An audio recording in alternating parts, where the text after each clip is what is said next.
भारत में राम के बगैर कोई काम नहीं होता। जगते हैं राम, सोते हैं राम, चलते हैं तो राम, भोजन करते हैं तो राम, और अंतिम यात्रा भी निकलती है तो राम।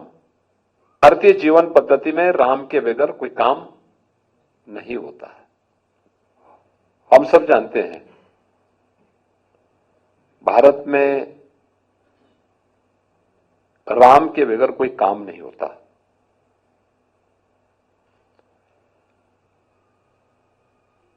घर में कोई मांगलिक कार्यक्रम होता है, बच्चे का जन्म होता है, अखंड रामायण का पाठ।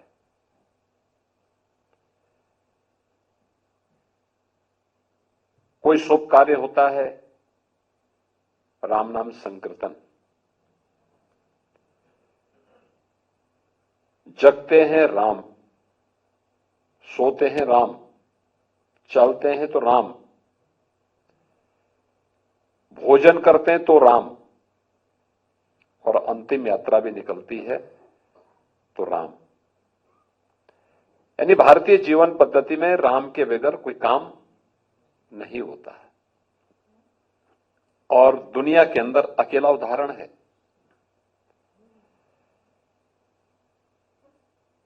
लगभग 500 वर्षों तक कभी भी श्री राम जन्मभूमि का मुद्दा दबा नहीं।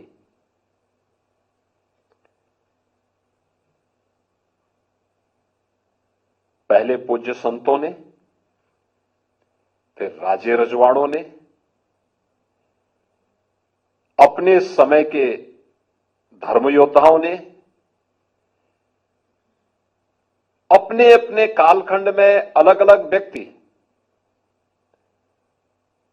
इसे अपना मुद्दा बनाकर के लड़ता रहा, भिड़ता रहा, बिना झुके, बिना रुके, बिना डिगे इस मिशन को लेकर के आगे बढ़ता रहा।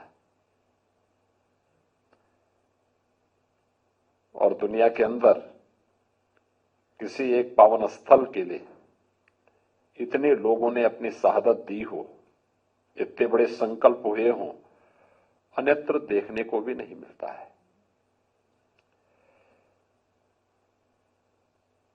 यह इसलिए हुआ क्योंकि राम के बगैर हमारा कोई काम ही नहीं होता। जिसने राम का नाम लिया वो तर गया। उसके लिए महत्वपूर्ण नहीं कि वो दैवीय परंपरा में पैदा हुआ है या मनुष्य में या फिर किसी अधम योनि में। राम के नाम ने उसे देवत्व स्वयं प्रदान कर दिया। लेकिन जो राम से भागा, श्रेष्ठ कुल में पैदा होने के बावजूद भी पशुवत मारा गया। यह भी उदाहरण हमारे सामने है। राम का नाम भजा तो हनुमान हमारे लिए देवत्व स्वरूप प्रकट हो गए, और राम से दूरी बनाई तो मारीच पशुओं की तरह मारा भी गया। मित्रों, ऐसे बहुत सारे उदाहरण हैं। और आज यहां पर प्रभु लगभग 500 वर्षों के बाद अपनी जन्मभूमि में, राम तो परमपिता परमेश्वर है,